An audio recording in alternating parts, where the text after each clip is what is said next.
पहले IPL contract की feeling क्या थी? बहुत अच्छी फीलिंग थी। जब मेरा पहला कॉन्ट्रैक्ट हुआ था तो तब ऑक्शन नहीं होता था डोमेस्टिक प्लेयर्स का। तब वो इंडिविजुअली साइन करते थे। तो ऑफ कोर्स आरसीबी में था मैं, तो मेरे पास फ़ोन आया कि आरसीबी के मैनेजर का कि हम साइन करना चाह रहे हैं, अ, आप इंटरेस्टेड हो या किसी और टीम ने अप्रोच किया है। तो मैंने बोला हाँ, इंटरेस्टेड हूँ। उसने बोला ठीक है। उसके बाद बस ये कन्वर्सेशन हुई, और उसके बाद एक्साइटेड भी, नर्वस भी कि क्या होगा क्या नहीं होगा। फिर उनका दोबारा फ़ोन आया कि मैं कल आ रहा हूँ, कल साइन करते हैं। तो एक दिन में हो गया ऐसा। तो नेक्स्ट डे आए, साइन किया।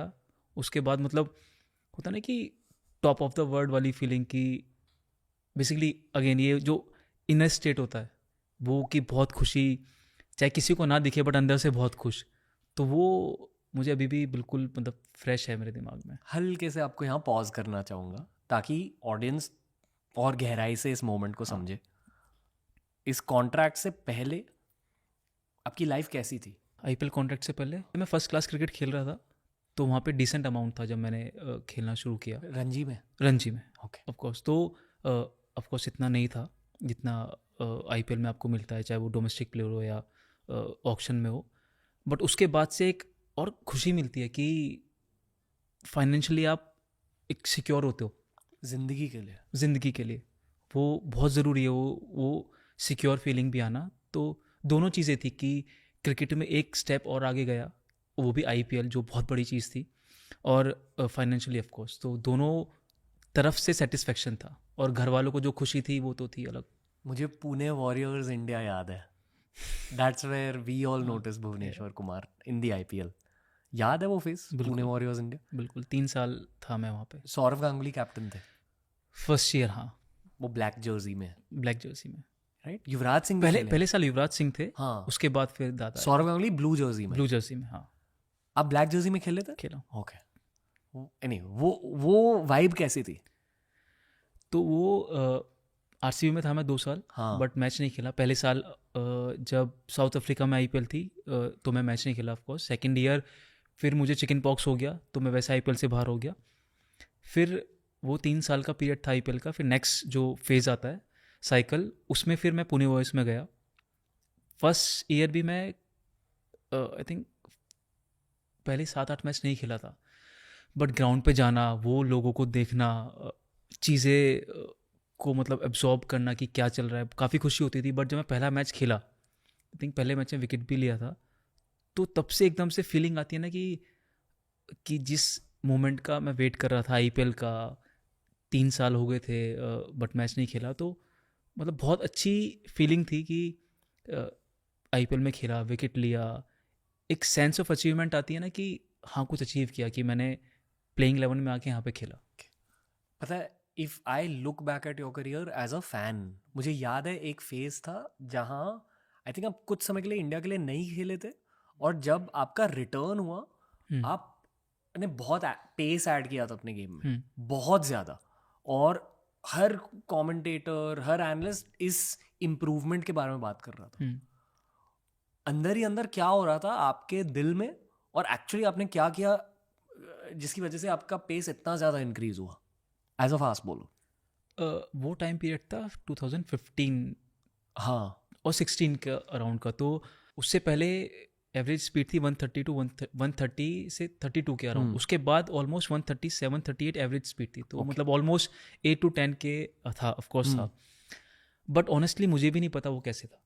मैंने कभी कोशिश नहीं की पेस इंक्रीज करने की। मुझे ओके। एक्सपर्ट लोग बोलते थे, मुझे नहीं, बट ऑफ कोर्स ये टीवी पे सब। लेकिन मैंने कभी कोशिश नहीं की कि पेस इंप्रूव करनी है। हमेशा से चाहता था कि हो जाए, बट मुझे नहीं पता था कैसे होगी। सब हम्म। लोग, जो बहुत बेसिक चीज़ है, ट्रेनिंग करो, जिम करो, वो तो सब लोग करते हैं। अगर ये इतना सिंपल होता तो हर कोई कर लेता। वही। बट मैंने क्या चेंज किया मैं बताता हूँ। बोलो बोलो। तो जो हमारे ट्रेनर थे, जो अभी आरसीबी के भी ट्रेनर हैं, बासु बासु शंकर। सर। ओके। तो वो आए थे। तो उन्होंने एक ट्रेनिंग इंट्रोड्यूस की थी, power training. Clean and jerk. Exactly एक तो एक एक्सरसाइज है उसकी, बट काफ़ी होती है वो, पावर लिफ्टिंग, पावर एक्सरसाइजेस। तो मैंने वो करनी शुरू की। अ, उसके साथ मैंने कुछ बॉलिंग में भी चेंजेस किए। तो आई थिंक सब चीज़ों का मिक्सचर था कि वो एक साथ क्लिक हुआ। बट अगर कोई मुझसे बोले कि वापस से पेस बढ़ा लो, मैं वही चीज़ करूँ, वो नहीं होगा. तो आई थिंक वो सब चीज़ थी कि आपकी बॉडी की मैच्योरिटी. क्योंकि जब मैंने खेलना शुरू किया तो मैं 21 या 22 साल का था. फिर वो पीरियड था कि मैं 24-25 का था. तो बॉडी भी मैच्योर होती है आपकी, एक नेचुरली स्ट्रांग होती है जिम के बाद. तो आई थिंक वो सब फैक्टर्स थे जो एक साथ क्लिक किए. बासु सर के साथ एक पॉडकास्ट किया है बहुत पहले, उनसे मैंने ये सीखा कि हर प्लेयर की बॉडी अलग होती है 100%. और उस वजह से हर किसी का ट्रेनिंग प्लान भी अलग होना चाहिए. हाँ, एंड मान लो आपके लिए पावर मूवमेंट्स काम कर गए, it may not work for. Exactly. तो पर क्या ये सच है कि हर फास्ट बॉलर ज्यादा फास्ट बन सकता है करेक्ट ट्रेनिंग के थ्रू? To some extent. वो भी कितना कि I think 2-3 kilometre. But I think जितना मैंने एक्सपीरियंस किया है, देखा है, कोई बहुत ड्रामेटिकली कोई चीज़ नहीं हो सकता. पहले आईपीएल कॉन्ट्रैक्ट के बाद खुद के लिए कुछ खरीदा आपने? मैंने पहली कार ली थी, बट मुझे ये समझ नहीं आ रहा कि मैंने आईपीएल कॉन्ट्रैक्ट के बाद ली थी या पहले. जो स्विफ्ट ली थी, मुझे एक्चुअली याद नहीं है. कोई आइडिया? कौन सा ईयर था पहला आईपीएल कॉन्ट्रैक्ट? पहला आईपीएल था 2008 में. 7 फर्स्ट आईपीएल था, तो उसमें नहीं था मैं. नहीं, उसके बाद ली. आई थिंक 8 फर्स्ट था, 9 सेकंड था. हाँ, सेकंड में मैं था, मतलब जो मेरा फर्स्ट कॉन्ट्रैक्ट था. उसके बाद कार तो 10 में ली थी. हाँ, तो मतलब ऑफ कोर्स वो था, घर था ऑफ कोर्स पहले से ही. तो वो एक चीज़ खरीदी. कोई ऐसी रैंडम परचेज करी आपने बस खुद के अंदर के लड़के के लिए? नहीं, मुझे कभी आप ऐसा बहुत ध्यान से? नहीं, ध्यान से नहीं, मतलब मुझे एक्चुअली शौक नहीं है कुछ भी ऐसा फ्लैशी चीज़ों का, तो कभी ऐसा नहीं किया. गुड बॉय ऑफ इसलिए 2 पर्पल कैप्स मिले.